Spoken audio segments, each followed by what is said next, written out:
একটা পৃথিবী কিন্তু যেন দুই জগৎ। একদিকে আছে এমন কিছু দেশ যেখানে এক কাপ কফির দাম $30, অন্যদিকে এমন দেশ আছে যেখানে পরিবারের পুরো একদিনের খাবারের দাম $1 কম।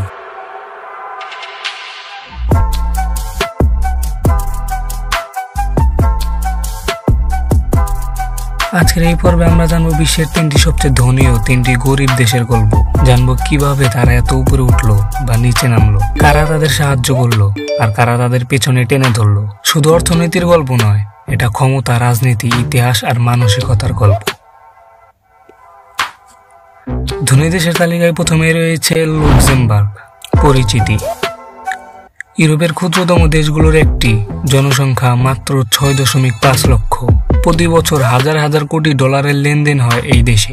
ধনী হওয়ার কারণ: ট্যাক্স হ্যাভেন। বিশ্বের সবচেয়ে বড় বড় কোম্পানি এখানে অফিস খুলে রাখে কম ট্যাক্সের সুবিধা। ব্যাংকিং সেক্টর: লুক্সেমবার্গের ব্যাংকিং সিস্টেম এতটাই গোপনীয় ও শক্তিশালী যে ধনীরা টাকা রাখে এখানেই। EU headquarters: European investment bank. Court of justice: অর্থনীতিকে চাঙ্গা রাখে। অন্যরকম বৈশিষ্ট্য: এখানে গরিব বলতে কিছু নেই। দেশের জিডিপি পার ক্যাপিটা $1,30,000 উপরে। লুক্সেমবার্গ টাকার রাজ্য, যেখানে টাকা আসে নিঃশব্দে, যায়ও নিঃশব্দে। এখানে গাড়ির চেয়ে বেশি আছে ব্যাংক। ধনী দেশের তালিকায় 3য় নম্বরে রয়েছে সিঙ্গাপুর। পরিচিতি: দক্ষিণ পূর্ব এশিয়ার দ্বীপরাষ্ট্র, জনসংখ্যা প্রায় 60 লক্ষ। বিশ্বের সবচেয়ে দুর্নীতিমুক্ত প্রশাসনের একটি। উন্নতির রহস্য: 1965 সালে স্বাধীন হওয়ার পর অসাধারণ নেতৃত্ব, স্ট্রিক্ট লস, শৃঙ্খলা ও কঠোর আইনের জন্য সিঙ্গাপুর বিখ্যাত। মেরিটোক্রেসি: যার যোগ্যতা বেশি সেই উপরে উঠবে।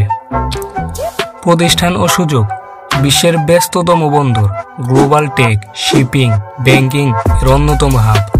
সিঙ্গাপুর দেখিয়েছে প্রাকৃতিক সম্পদ না থাকলেও মানুষের মস্তিষ্কই সবচেয়ে বড় সম্পদ। ধনী দেশের তালিকায় 3 নম্বরে রয়েছে কাতার।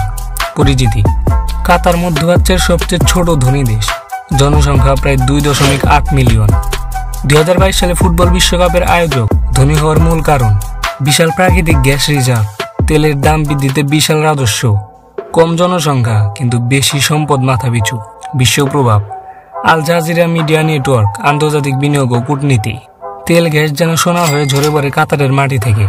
কিন্তু এরা শুধু খনিজে সীমাবদ্ধ নয়, তারা ভবিষ্যতের দুনিয়ায় কিনে নিচ্ছে। এবারে আসা যাক বিশ্বের সবচেয়ে গরিব 3টি দেশ সম্পর্কে। গরিব দেশের তালিকায় প্রথমে রয়েছে বুরুন্ডি। পরিচিতি: পূর্ব আফ্রিকার ক্ষুদ্র দেশ, জিডিপি পার ক্যাপিটা মাত্র $240। অধিকাংশ মানুষই কৃষিতে জীবিকা নির্বাহ করে।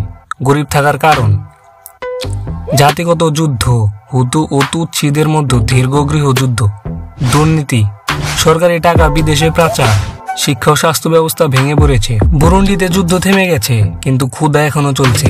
শিশুরা স্কুলে নয়, মাঠে কাজ করতে যায়। গরিব দেশের তালিকায় 2 নম্বরে রয়েছে সিয়েরা লিওন। পরিচিতি: পশ্চিম আফ্রিকার দেশ, রক্তহীরা বা ব্লাড ডায়মন্ড।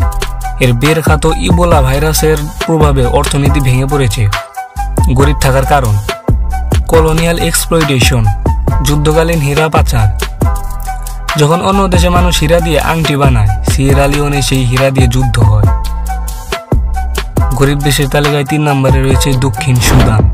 পরিচিতি: বিশ্বের নবীনতম দেশ, তেলের ভান্ডার থাকলেও রাজনীতি তেল চিটে। গরিব হওয়ার কারণ: স্বাধীনতার পরপরই গৃহযুদ্ধ, সম্পদের উপর নিয়ন্ত্রণ নিয়ে দ্বন্দ্ব, দুর্বল সরকার, বিদ্রোহ, শিশু সৈনিক। তেল তো আছে কিন্তু তেলের সুফল নেই। দক্ষিণ সুদানে তেল মানে রক্ত, আর শিশুরা রাইফেল কাঁধে স্কুলে যায় না, যুদ্ধক্ষেত্রে যায়। ধনীদের গল্পে শৃঙ্খলা, জ্ঞান আর পরিকল্পনা আছে, আর গরিবদের গল্পে আছে রক্ত শোষণ আর দুর্নীতি। প্রশ্ন হচ্ছে, এটা কি কাকতালীয় না ইচ্ছাকৃত এক বৈষম্য? আপনি যদি চুপ থাকেন, ইতিহাসের চাকা ঘুরবে ঠিকই, কিন্তু একদিকে রোলস রয়েস, অন্যদিকে হাড় জিরজিরে বাচ্চার কান্না। এই ভিডিও শেয়ার করুন যেন আমরা শুধু জেনে না থেমে থাকি, বরং প্রশ্ন করতে শিখি। কে ধনী হলো, কেন ধনী হলো, এমনকি কে গরিব থাকলো আর কেনই বা গরিব থাকলো।